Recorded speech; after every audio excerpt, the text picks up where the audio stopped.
education policy that experiential learning is one of the major part of NAP. So it is no longer rote learning.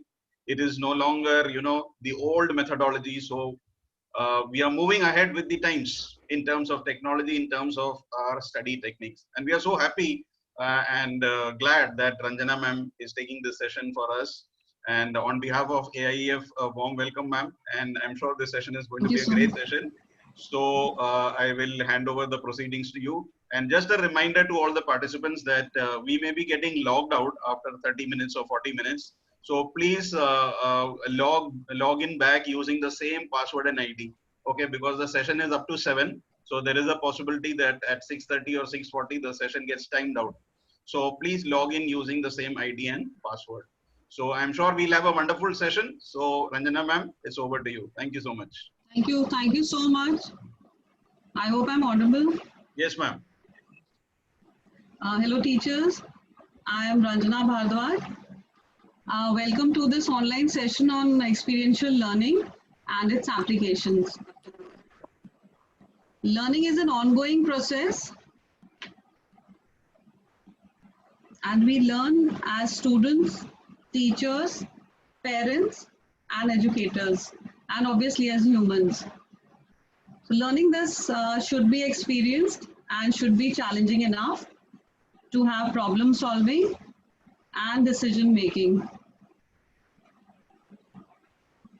Now to start with, can I ask the audience today to give me one instance of whatever you remember during your childhood days, about whatever you have learned through experience. Anybody would like to just unmute and answer?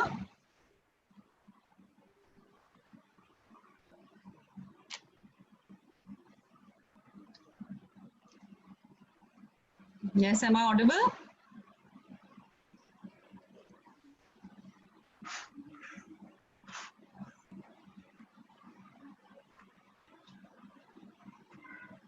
Yes, from the audience today.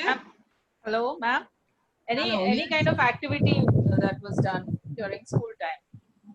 Any which you remember of your childhood days? I remember we used to do mapping. Our geography teacher used to do mapping with us, which was very interesting. We started from our classroom and then we went beyond the classroom also. So that was the mapping which you did in geography. Yes. Great. Yes. Great. Yes. Any other teacher who remembers anything which they have learned? Hello, ma'am. Yes. Yeah, very simple thing like we used to sprouting of the gram. Yes. Yeah, that was very simple thing, but So at that point of time, it was like a wonder. Yes, true. So these simple things, in fact, take a very big, place in our life, when we grow up. So experiential learning is something that is gaining so much of importance these days. So there has to be a reason for that.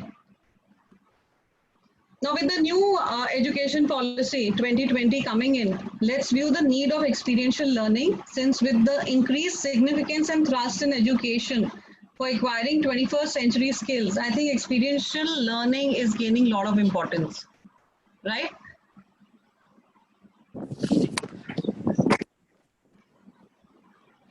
Sir, I'm trying to move the screen. Okay, it's not shifting? Yeah. Is it shifting or no? No.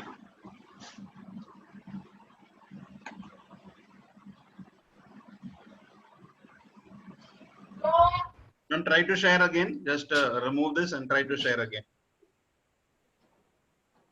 Stop share. Yeah.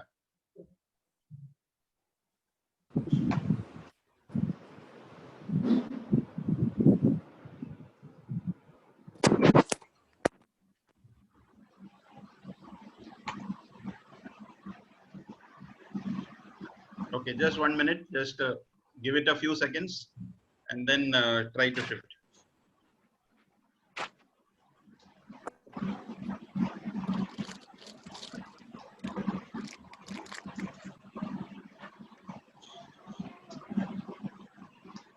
Try using the right arrow key, ma'am.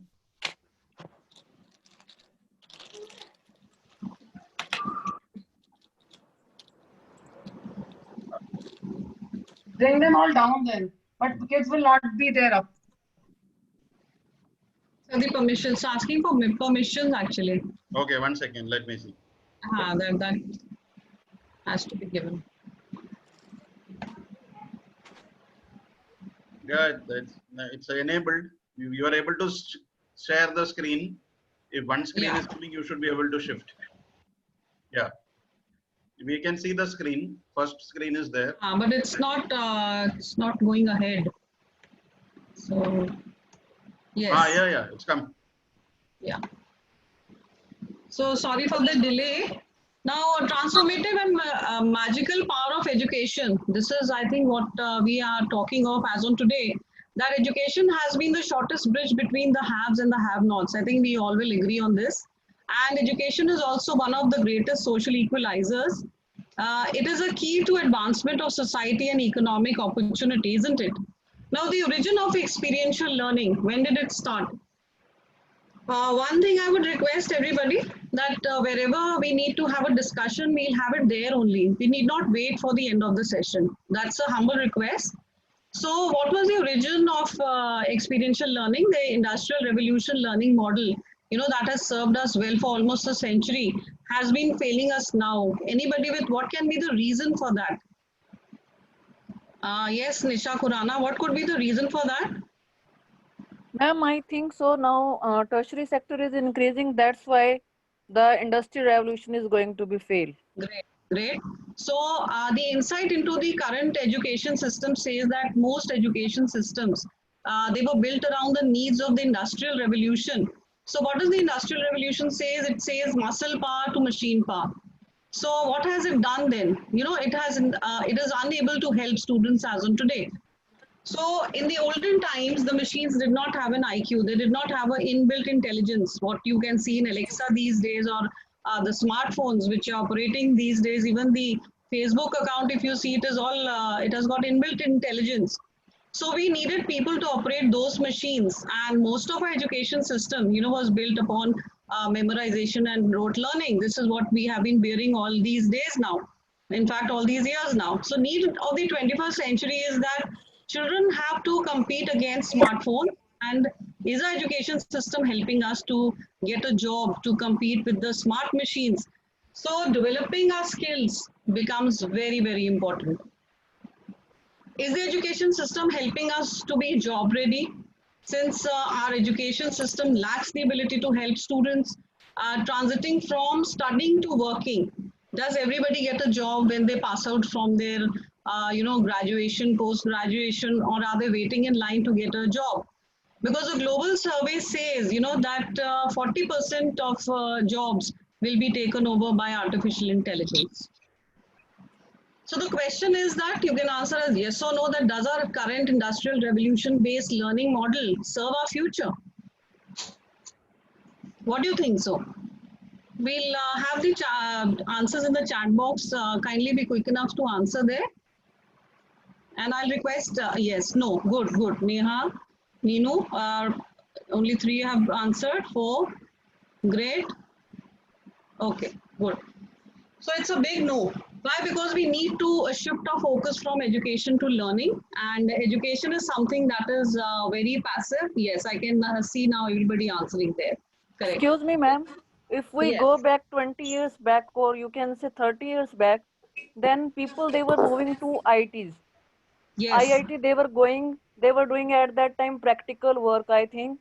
But now the current education is not moving the children to the practical work. And true.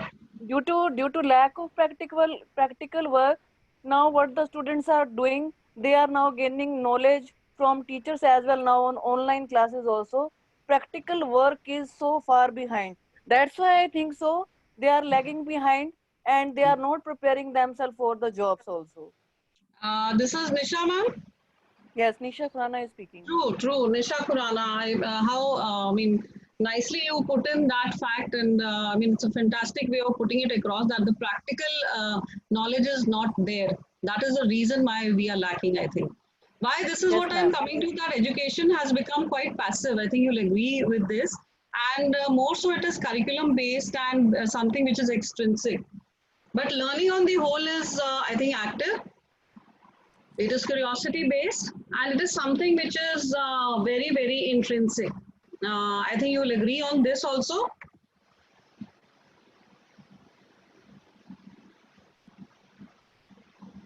So Ma'am, I, I wanted to ask one thing. Then what is the difference between education and learning? You are asking me that all about that education is passive and learning is active.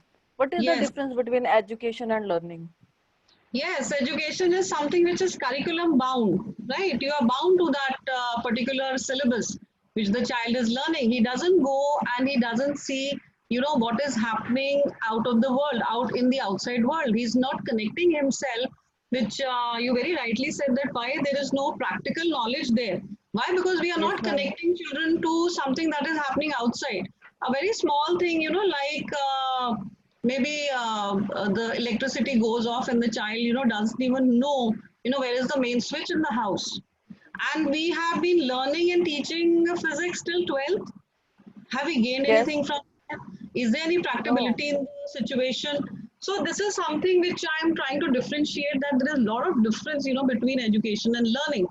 So learning Yes, is ma'am. curiosity based. So if that curiosity I try to generate in a child, obviously it is going to gain good results. And this is what I, we are aiming at in the new NEP now also, that it has to be, that motivation has to be intrinsic. That yield to learn should be something which, it comes from within. Matthew sir, this yes. connection again has gone. You have to again give me permission to move ahead with the screen. Uh, the permission is there. I think the I know there screen is, sharing again.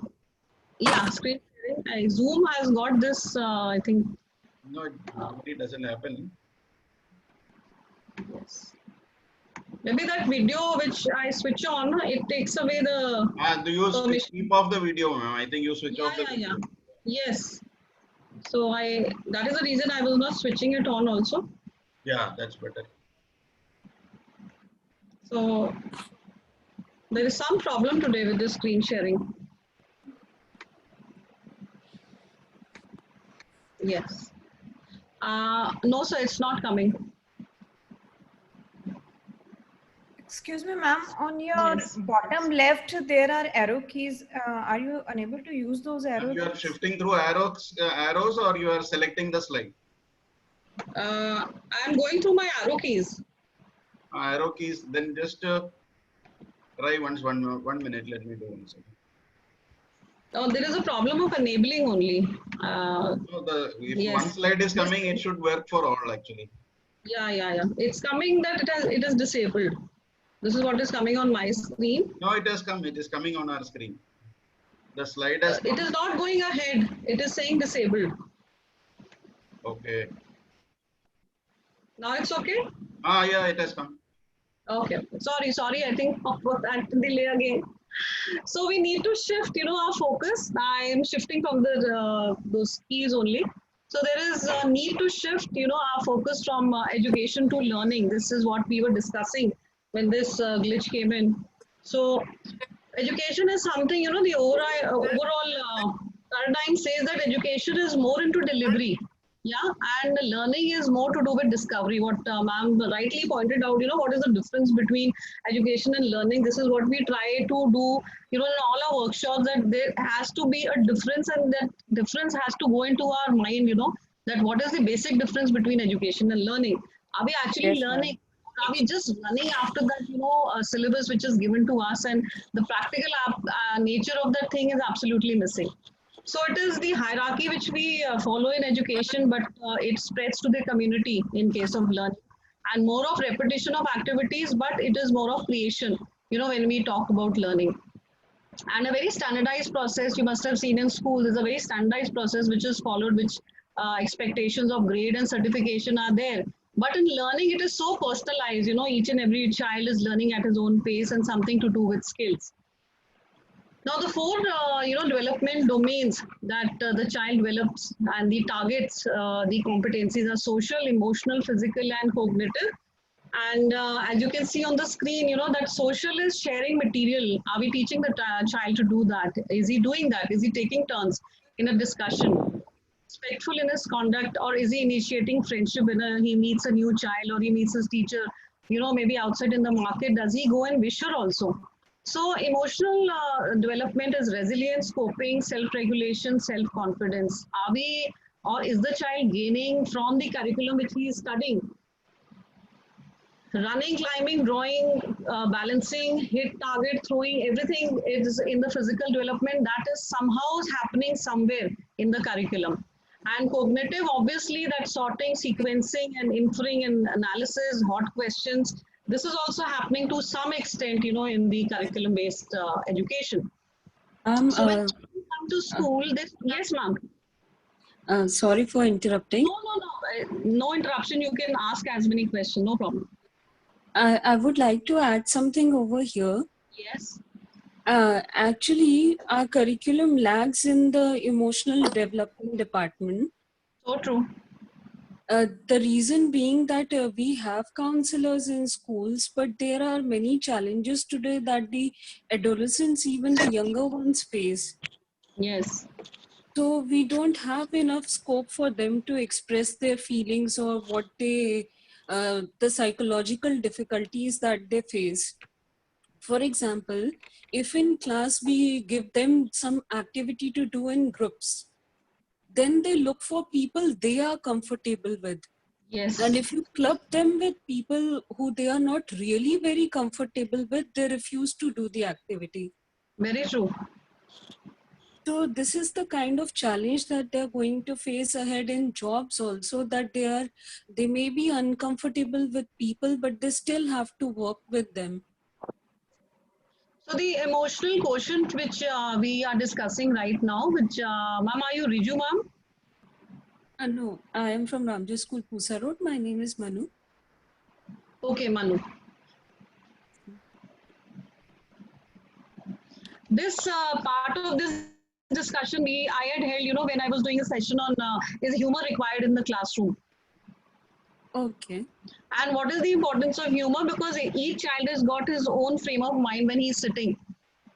In fact, there are 4 seasons, where you must have seen summer, winter, and the same seasons are there in the classroom also. Are the children emotionally at par when you are teaching them? Am I giving them some kind of acknowledgement to that? Am I giving them some kind of points to that? What is their mental makeup? Nothing is there in the education system right now. Okay, so that is why more emphasis is on the academics, more emphasis is on the cognitive only. So we are somewhere, not able to connect with the emotional side of the child. And this is what is the biggest, I think, flaw in the education system. I'm hopeful that the NEP now will try to solve lots and lots of problems. So when children, come to school, they stop questioning. And the moment we stop, I think, questioning, we stop learning. This is something we need to keep in mind, that when the child is 3 years old, he has so many questions in mind. But when he starts growing up, what is the, problem with the child that he stops questioning in the class? Is the curriculum too boring for him? Is he not interested to sit in the class? Or is it that the teacher who's teaching him, is not able to, take out that potential in him? And he feels lost in the class. So most important skill of 21st century is that the illiterate of the 21st century will not be those who cannot read and write, but those who cannot learn, unlearn, and relearn. So children should have the ability to learn, unlearn, and relearn to combat any challenge thrown at him. It is very easy for us to say, but it is very difficult to do that. So the IQ is not enough these days. The 3 key areas which are marked are the learning skills, the literary skills, and the life skills. Now these skills are something which have become so important as on today, that the critical thinking, creativity, collaboration, communication, we keep talking about these skills, but as such, nothing is happening to inculcate these skills in the child. And literacy is information media technology, child is well aware of it. But if I talk about life skills, flexibility, that is something which the child is not gaining in the class. Is he doing that group work? Very rightly pointed out that the child, if he is not comfortable in his own group, he seldom wants to take part in the activities the teacher has given him. Now, I would just like to tell you two methods of teaching, and you tell me which method is more effective.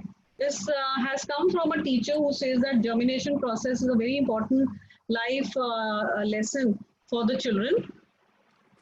And I would like to share my personal experience of teaching the process of germination to the class.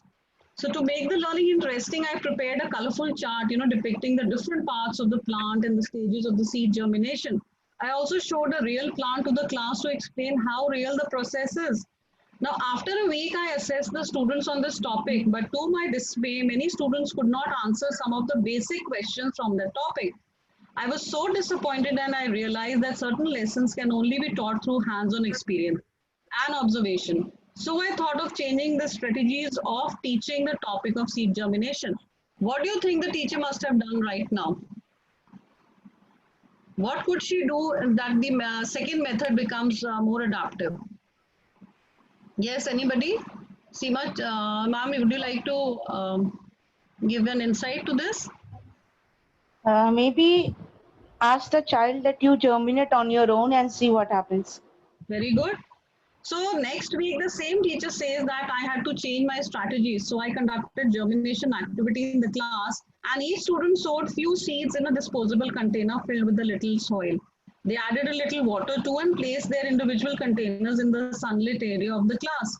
So every day they watched the growth of the seeds, and they were elated to see the plant grow each day, and then asked them, to repeat the activity at home. Now, some students started complaining that the seeds did not sprout into saplings. And then I asked them to explain to the class the process they followed for germination. And they explained the process well. And then a few students asked few questions to them. That where did they keep the pot, and where they were they giving enough water to the plant, and was there proper sunlight reaching the pot. Now, does this type of a process help the child to understand this concept? The question is that. Yes, Meenu ma'am. Do you think this type of a process would help a child? Absolutely. I think it is very essential when the child learns by seeing.